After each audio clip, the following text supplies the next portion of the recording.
Buenos días. Bueno, sabéis, yo estoy aquí para darnos una noción, ¿no?, básica, pero a la vez que creo que os sirva de pie a futuras visitas, ¿no? Porque yo creo que estamos en una de las zonas más bonitas arquitectónicamente hablando de Granada.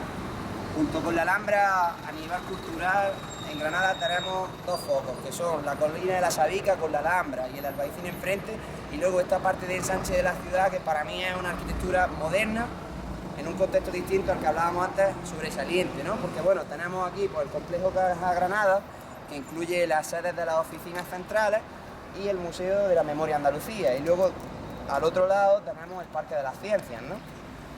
Entonces, pues bueno, hoy me gustaría ir de lo general a lo particular, porque realmente, como digo, yo os quiero dar unas nociones básicas. No quiero tampoco atosigaros, porque bajo mi punto de vista yo creo que lo más importante es que os quedéis con ganas de volver. Concretamente a estos dos edificios de aquí. ¿Y por qué? Pues es muy sencillo. Ya le estaba comentando antes a un compañero vuestro que este complejo significa un antes y un después. Es importante empezar por el Cubo porque fue el predecesor a este proyecto que tenemos detrás, que es el museo, porque partió del año 92 cuando Caja Granada convocó un concurso para la sede principal, digamos, ¿no? Tenía que ser un símbolo en sí de lo que era la Caja General de Ahorro. Entonces convocó un curso de arquitectura, un concurso que lo ganó Alberto Campo Baeza. El arquitecto tenía en sí unas premisas que eran la de dotar a la entidad de una imagen significativa de lo que es una caja de ahorros, ¿no? Equilibrio, fiabilidad, seguridad, en fin, independientemente de que lo sea o que no, quiso un poco materializarlo con lo que es un cubo, ¿no? Un cubo a fin de cuentas es una forma básica que no vuelca. Por mucho viento que venga, por mucha tempestad que haya, el cubo es la forma básica más estable de todas, ¿no? Entonces, partiendo de ahí, de esas premisas generales, particularizamos un poco y ya entramos de que, siendo aparentemente una cosa sencilla, no lo es ni mucho menos. Y os digo por qué, porque ahora veréis cuando entremos, no tiene nada que ver por fuera. Por fuera podemos ver un cubo que realmente tiene sus cosas, pero por dentro es donde tiene un desarrollo mayor. Es un poco como la arquitectura del mundo islámico. La arquitectura del mundo islámico, dadas unas condiciones de adversidad, el calor, la falta de agua, es una arquitectura, ¿no?, bastante opaca de cara al exterior. Lo que no quita que cuando entramos es una explosión de espectáculo puro. Algo aquí pasa, y lo veo con razón, porque a fin de cuentas, vamos, prácticamente la cultura islámica con la cultura de hoy de nuestros días tiene un nexo de unión muy fuerte. O sea, prácticamente tenemos una herencia del mundo islámico asombrosa. Yo creo que gran parte de la virtud arquitectónica que hoy tenemos aquí se la debemos a la Alhambra, porque muchos conceptos los vamos a ver, solo que bueno, los estamos viendo 500, 600 años, 700 después. Entonces, bueno, este cubo en particular, como decía, quería dar esa imagen de arraigo al terreno, de equilibrio, y para eso el arquitecto se basó en un basamento que, digamos, el cubo es un cubo tanto en ancho como en largo, pero en alto. El basamento lo que hace es que el cubo se hunda un poquito, de manera de que, ya siendo de por sí una forma bastante contundente, no lo sea mayor aún, más equilibrio aún, ¿no? Si tenemos una forma de por sí contundente y la hundimos un poquito, da la sensación como de que está más hincada el terreno. Pues bien, partiendo de eso, posteriormente hubo otros conceptos, como eran la orientación del edificio. Eran muy importantes las condiciones interiores, ¿no? Puesto que una cosa tiene que ser bella, pero a la vez funcional. Y son dos cosas que tienen que ir de la mano. No podemos hacer una cosa que no sirve para nada, ni tampoco una cosa que sirve para algo y que es fea. Tienen que ser dos cosas que son una simbiosis entre sí. Entonces, partió de que la orientación, en este caso, norte, que es esta cara de aquí, si os fijáis, tiene un tratamiento muy distinto fachada a la que es el sur. Si os dais cuenta, aquí utiliza un sistema que prácticamente está enrasado con la fachada, es decir, el paramento y la fachada son una misma cosa. Sin embargo, aquí utiliza unos casetones que se rehunden con respecto a la línea de fachada y hace que el sol no penetre directamente. Básicamente porque la luz del norte es una luz fría, agradable, mientras que la del sur es mucho más abrasiva. Pues partiendo de ahí ya vemos que es un cubo, pero ni mucho menos es simple. Y luego, si os fijáis, esta cara de la izquierda que está aquí es semejante a la que tenemos del otro costado. Igualmente ocurre con esta de aquí de la derecha por su otra parte. Es decir, es un edificio que está formado por dos L. Es un cubo, pero ya digo, empezamos a particularizar, son dos L. Y estas dos L dan pie a que funcionan independientemente también. Como vemos, son dos L por fuera, una es opaca y la otra es bastante más translúcida, cosa que se invierte cuando entramos dentro.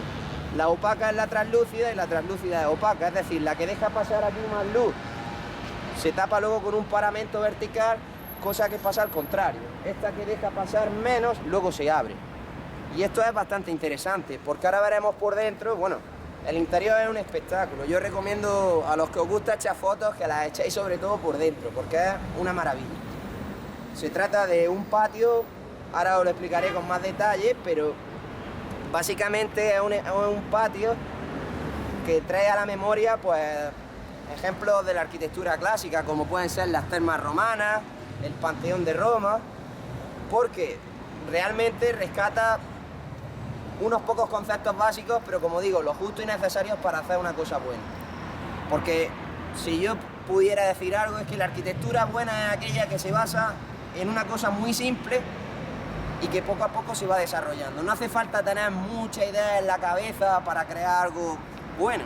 Hay que tener las ideas claras, unas pocas ideas claras, pero llevarlas muy bien a cabo. Eso es lo que se hace aquí. Vamos, yo recuerdo en la facultad había un profesor que decía cuando presentaba un proyecto, ¿cuál es tu idea? Y la tenías que resumir en una frase. Si eras capaz, empezabas bien, si no, mal íbamos. Pues aquí pasa un poco lo mismo. Tenemos un cubo y luz, punto. A partir de ahí vamos a empezar a hacer arquitectura. Pues ya lo veremos. Por dentro ahora explicaré, pero trae un poco a la vista eso, ¿no? Que bajo unas proporciones que ya conocemos, porque esto se parece mucho al Carlos V, si observáis el Palacio de Carlos V y esto, guardan unas proporciones más o menos parecidas. Cosa que ahora veremos en el siguiente museo ya más directamente, concretamente el patio. Pero en fin, eso ya lo explicaré más tarde. Por lo demás, pues bueno, concretamente hablando de este edificio que está después a la espalda, ahora entraremos aquí y os explicaré con detalle el patio, pero el edificio que está en aquel ala, pues bueno, es un museo, como todos sabéis, que tiene, digamos, una colección permanente en la sala 1, 2, 3 y 4, y luego en la parte superior tiene una sala de exposiciones itinerantes. Ahora concretamente creo que son de Picasso, hay obras que también luego lo podremos ver. Y básicamente, pues bueno, retrata un poco el devenir de la historia de Andalucía, ¿no? Desde tiempos prácticamente de la prehistoria hasta el día de hoy. Y retratándola, pues bueno, desde naturaleza, cultura, sociedad, economía. Digamos que es de algún modo una representación de lo que es en sí Andalucía a través de la arquitectura, ¿no? Y a través de un museo, cosa que no es fácil. Eso nos da pie a entender un poco aquel edificio. Digamos que la idea base de aquel, igual que aquí era estabilidad, una caja de ahorros, aquella es la representación de una comunidad. Es decir, la puerta de entrada de algún modo a la ciudad y a una cultura. De ahí viene el muro ese que tenemos enfrente, que no es ni más ni menos que intentar un poco retratar esa idea de entrada, de puerta a la ciudad. En el proyecto original, aquel muro, hay gente que no lo entiende. La verdad es que, hombre, es una cosa bastante grande, pero tenía su lógica. Estaba pensado para que se proyectaran imágenes con pantallas LED de mensajes continuos de la fundación sobre las exposiciones. Si os digo la verdad, después no sé qué ha pasado, porque ahí no hay pantalla, ni hay absolutamente nada. Pero bueno, en cualquier caso el concepto está ahí. Se trata de un edificio, como digo, que tiene un muro que representa un poco la entrada a esa cultura, ¿no? Justo en el centro, y un eje que lo flanquea de lado a lado, ¿no? Pues nos encontramos con un patio elíptico. Este patio, como os decía, tiene las proporciones del Carlos V. Parte de su diámetro interior y exterior. La única diferencia es que el Carlos V es una circunferencia y en este caso una elipse. Digamos que es un poco como un símbolo de ahí el más allá, ¿no? Es lo que yo decía.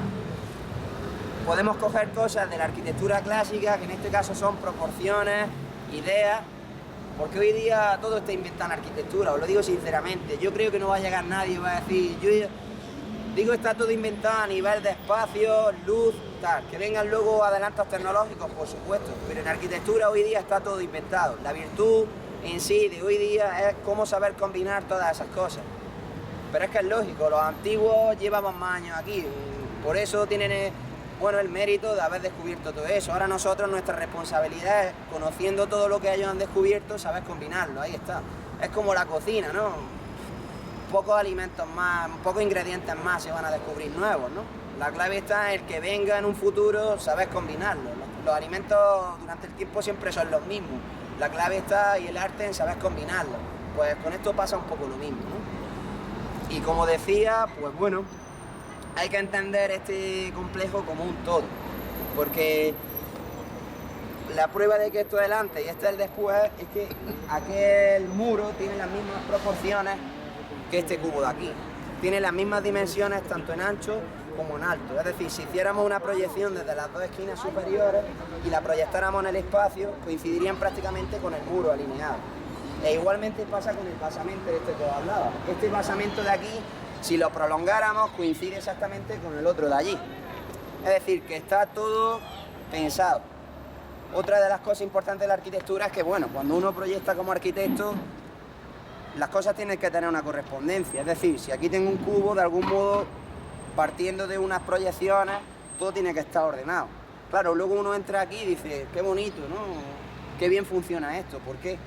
Claro, son cosas que están en nuestro subconsciente y que aparentemente son muy simples, ¿no? Todo muy bonito, mucha luz, tal, pero detrás de eso hay, digamos, un proceso, por así llamarlo, matemático, científico, que bueno, ahí está la labor del arquitecto, ¿no? De que las cosas no son bonitas porque sí, normalmente cuando vemos que algo es bonito es porque detrás de eso hay mucha, diría yo, mucha sapiencia, ¿no? Muchas horas detrás de eso, de bueno, vamos a ver cómo entra la luz aquí, qué proporciones tiene esto, vamos a darle la altura necesaria para que el que entre no se agobie, que lo vea bien, tampoco no muy grande, porque pues, las cosas como son. Esto ahora vaya a ver que es grande, pero en verdad es una grandeza con su razón de ser. Igual que el Panteón de Roma es grande, pero uno llega allí y de algún modo se siente abrumado por la belleza, no en sí por el tamaño, porque es una proporción divina, diríamos, ¿no? Las cosas pueden ser grandes, pero en una medida. Pues un poco pasa aquí, ¿no? Y nada, sin más, pues vamos a entrar aquí a las 11. Estaremos unos 15, 20 minutos más o menos y después iremos al museo. Veremos el museo, sus exposiciones, el patio y bueno, ahora el rato que tenemos de aquí a las 11, pues si queréis tomar algunas fotos del exterior, que resuelve la parte funcional del edificio, ¿no? Es de alguna manera un poco de encuadrar el cubo del que ya hablaba, una forma de estabilidad que daba a la caja de ahorros de una imagen, digamos, un poco a imagen y semejanza de lo que realmente significa una caja de ahorros, ¿no? Como os comentaba ya, pues este edificio tiene la particularidad de que dado su orientación, pues bueno, tiene esta fachada aquí de brisoleil, ¿no? De luz norte, mucho más apaciguada, mucho más propia para un estudio de la luz, menos detallado que a lo mejor que ofrece este otro, ¿no? Aquí estos casetones básicamente con el retranqueo con respecto a la fachada lo que hacen es que no entre este sol del sur que es tan abrasivo. Es lo que os comentaba, ¿no? Que a partir de esto ya podemos empezar a entender el edificio, puesto que si vamos más al interior, estos dos papeles de las dos L's que os hablaba con respecto a luces se invierten. Esta que es la zona más translúcida se convertirá en la opaca y esta opaca se convertirá en la translúcida, ¿no? Luego hay otras cosas también importantes, ¿no? Como evidentemente el entorno. Hay quien dice, bueno, este edificio también se lo ha sacado de masivo, pero yo pienso que también para criticar hay que un poco primero comprender. Luego ya cada uno puede tener su opinión. Este edificio, por ejemplo, decía que dado que es bastante heterogéneo el medio en el que se desenvuelve, porque cada edificio aquí es de su padre y su madre, ¿no? Es lógico, porque normalmente en las zonas de desarrollo tecnológico, por ejemplo, el campo de la salud, nos encontramos un poco el espectáculo de a ver quién es el bicho más grande, el voladizo más grande, ¿no? Aquí, bueno, intentó de algún modo hacer una cosa bastante más homogénea, de que no chillara en sí por su forma, sino por su contundencia, ¿no? Y como os decía, pues funcionalmente hablando, este basamento a su vez se dividía en dos patios. Campo Baeza, una cosa que yo creo que hace bastante bien es que, bueno, sabe un poco rescatar ese trozo de naturaleza que hace falta desde el sitio más recóndito, ¿no? Un patio naranjo, siempre es muy recurrente al encontrarnos un espacio de, digamos, cierta tranquilidad, ¿no? Como veremos ahora en aquel patio. Y bueno, como os decía, yo creo que el espectáculo de este edificio empieza cuando entramos. En cualquier caso, ya os digo, entender por fuera estos conceptos que ya he hablado antes y fuera, os va a dar pie a, de algún modo, entender lo que es por dentro y por fuera, porque ya digo, las cosas no se pueden juzgar por una simple apariencia exterior, sino que hay que entender su génesis y a partir de ahí ya cada uno emite su opinión, pero primero mejor verlo y luego ya cada uno, pues bueno, le gustará más o le gustará menos. Un poco de lo que os hablaba ahí dentro, ahora veréis que hay ciertos elementos que dentro de la grandiosidad del espacio, de que es muy muy grande, nos dicen que, bueno, esto es grande, pero está hecho con cabeza. Es ahí donde se demuestra, pues bueno, la maestría. Que evidentemente, pues bueno, como estamos viendo, los edificios tienen sus virtudes y también tienen sus no virtudes. Yo no hablaría de defectos porque la verdad, por desgracia, uno no va con la mala intención de que las cosas luego fallen, pero sí es verdad que los edificios perfectos no son. Se hacen y luego fallan. Y bueno, lo que ha dicho ella es muy importante. Una referencia es Mies van der Rohe, es un arquitecto del movimiento moderno, hace aproximadamente mediados del siglo XX, el primer tercio, ¿no? Que decía que menos es más. Es como lo de lo bueno si breve, dos veces bueno, ¿no? Se dijo en el siglo de oro y 400 años después estamos hablando de lo mismo, ¿no? Es un poco de cómo partiendo de una retícula, si os vais dando cuenta, todo está modulado, es lo que os hablaba. Está pensado en una retícula de 3 por 3 metros. Si nosotros cogemos un plano del edificio y lo dividimos como si de un queso se tratara, estamos hablando de retículas de 3 por 3 metros que han dado base a todo lo que es la estructura del edificio funcionalmente y estéticamente. Es lo que os hablaba de que luego entramos y decimos, oye, qué bonito es esto, ¿no? Qué grande, pero de algún modo es agradable. Y es por eso, es porque hemos partido de un paradigma, fijaos, hasta las mismas losetas que se usan en el pavimento tienen una relación de escala. Es lo de que os hablaba. Esto es un poco como el cine. Hay muchas cosas que están en el subconsciente y dices, oye, me ha gustado la película. Luego si las analizas más científicamente descubres que hay ciertas cosas que ahí es donde está el arte de la arquitectura, ¿no? De saber combinar todas esas cosas. Por eso digo que hay que ser comprensivo. Son demasiadas cosas y evidentemente uno tiene toda la buena intención del mundo. Luego, como es lógico, como todo en la vida, nadie es perfecto y los edificios pues luego fallan. Pero bueno, hay que mirarlo todo en su contexto, ¿no? Siendo consciente de la situación en la que se ha creado, pues luego se puede evaluar más críticamente. A uno le gusta más, le gusta menos, pero por lo menos tiene un criterio.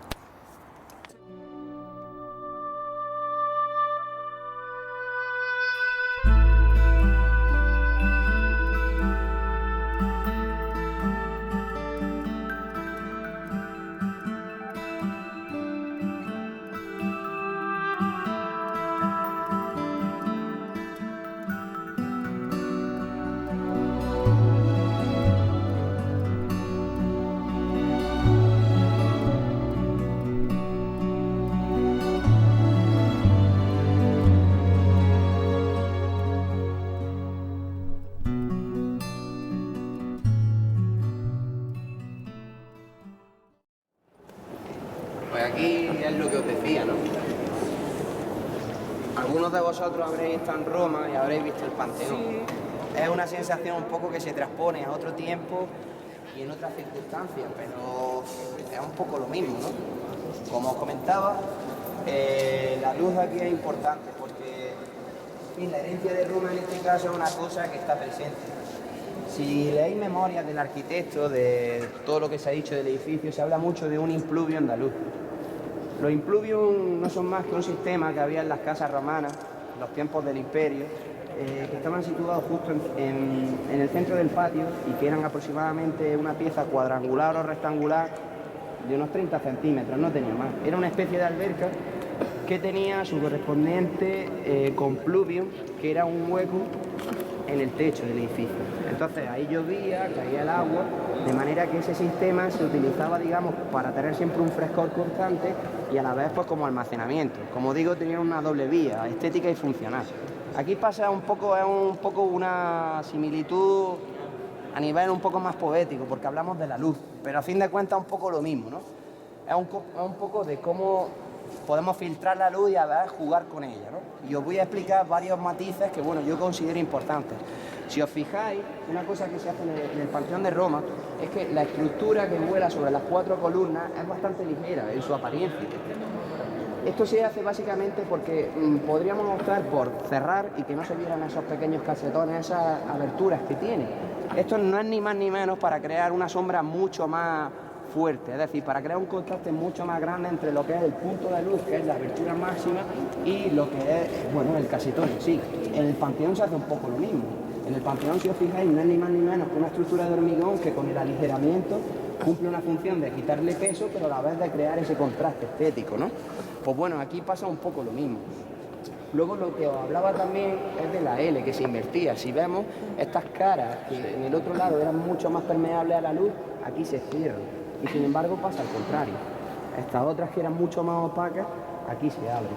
Esto tiene un efecto bastante interesante porque esto aparentemente, este paramento vertical de aquí por la noche, cuando estamos hablando de que hay luz artificial, es un espectáculo, ¿no? Es transparente. Es transparente y entonces, bueno, en la biografía de Campo Baeza habla de que, bueno, un poco como un teatro de figuras chinescas, ¿no? De que con la luz se van moviendo y van creando un espectáculo de luces, ¿no? Es lo que os hablaba, de que este edificio en verdad es un poco la simbiosis entre el interior y el exterior. Según la hora del día, según tal, tiene doble filo, ¿no? Que es interesante. Por eso digo que de las cosas aparentemente simples es un concepto muy básico, pero tremendamente versátil, ¿no? Tanto se mire por dentro como por fuera, el edificio es un verdadero espectáculo.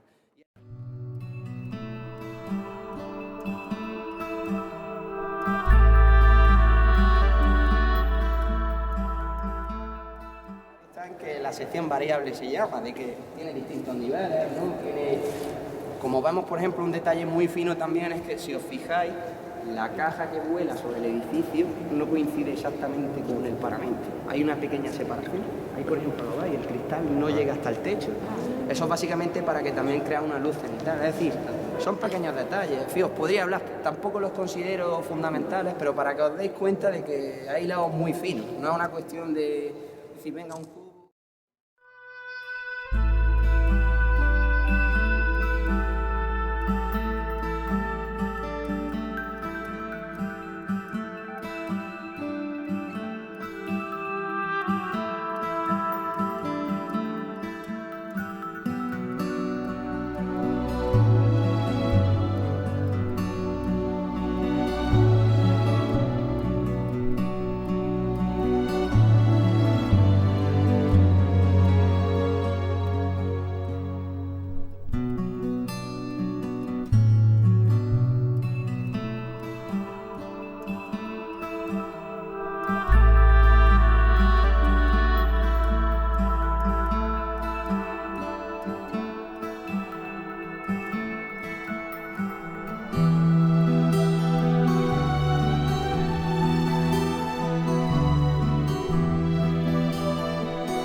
Este patio toma las proporciones del Palacio de Carlos V, parte de su radio interior y su exterior, y a partir de ahí crea, no digamos, es digamos como una base de inspiración, ¿no? Porque como os decía, un proyecto de arquitectura moderna siempre intenta de ir más allá. Es por lo que no hace una circunferencia, sino que en este caso toma una elipse. Es de algún modo una manera simbólica de representar el respeto a lo que es una obra milenaria, pero al mismo tiempo decir, bueno, este es un punto de partida para seguir avanzando, porque como os decía, hoy día está todo inventado en arquitectura. La clave está, y el arte de ella, en saber combinar esos elementos que ya existen. Como os comentaba, este patio, hace poco me han preguntado, tiene una función principalmente estética, lógico es, pero también es verdad que funciona muy bien a la hora de dar acceso, porque si os dais cuenta son dos rampas helicoidales que dan independientemente acceso a cada uno de los niveles, que en este caso un nivel de planta 0 y un nivel de planta 1. Ahora mismo estaríamos en el -1. Pero como os decía, también es necesario ese componente estético, ¿no? De la arquitectura por la arquitectura, porque realmente si los edificios no estuvieran en estos espacios, pues quizá no vendríamos a verlos, ¿no? Porque prácticamente yo creo que esto es lo más simbólico y lo más bonito. Es importante entender la arquitectura de Campo Baeza, ya os digo, rescata las formas clásicas, pero si os fijáis no hay ningún tipo de ornamento, no hay ningún tipo de filigrana, son todo prácticamente formas simples, superficies lisas, el blanco como el máximo esplendor de la arquitectura.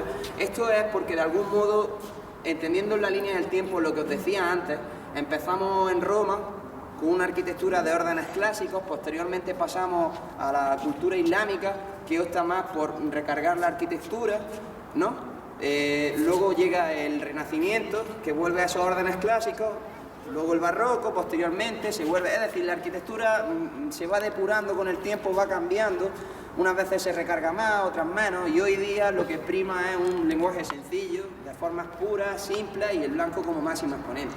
Y pues si os digo de verdad que hay un máximo exponente de arquitectura moderna en Granada, es este patio. Así que yo sinceramente no sé lo que va a pasar de aquí a 100 años, los que estén aquí lo contarán, pero sí es verdad que dentro de 100 años quizás se hable de esto, se le acuñe un término para definir lo que significó este momento, porque bueno, lo mismo que el movimiento moderno fue moderno y el Renacimiento fue renacimiento, los renacentistas no se levantaron un día y dijeron, bueno, a partir de hoy somos renacentistas, fue un término que se acuñó en el siglo XIX. Probablemente dentro de 500 años se acuerden de este día, de que nosotros estuvimos aquí y dijeron, bueno, esta arquitectura era... y se le pondrá un nombre, pero eso no lo sabremos. En cualquier caso, lo más importante es, ya os digo, entender el antes y el después. Y qué mejor que con estos dos edificios. Estamos hablando de un espacio temporal muy corto, pero para que os deis cuenta de que teniendo la referencia de un edificio que ya existía, pues bueno, se ha creado este otro, ¿no?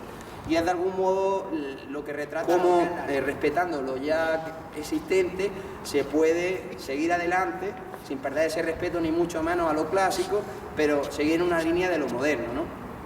Y nada más.